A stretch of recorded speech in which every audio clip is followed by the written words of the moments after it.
want to talk about web design, especially when it comes to load times. It's essential to have really good quick loading websites.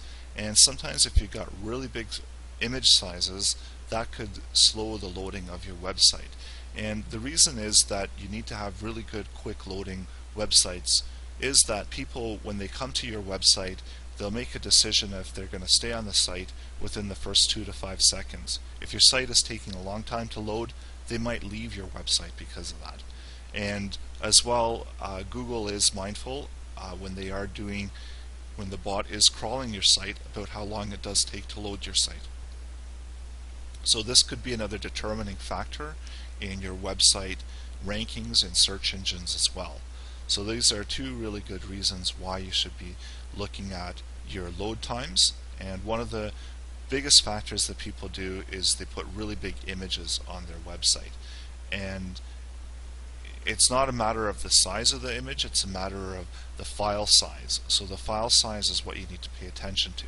If it's a really big file size, it will take longer to load, and this is something that you have to watch out for, especially when you've got a website where you don't necessarily need to have a really big huge image. It's not necessary.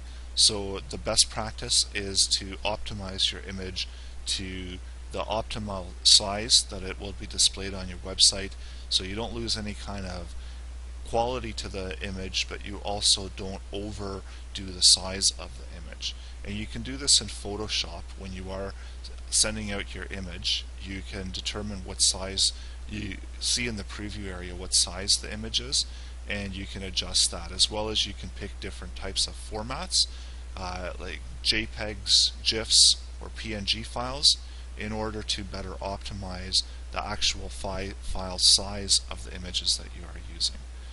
So we've got a lot of really good tips coming up for website design, so please feel free to subscribe to this channel, as well as we're open to any kind of questions or comments that you may have. Thanks again.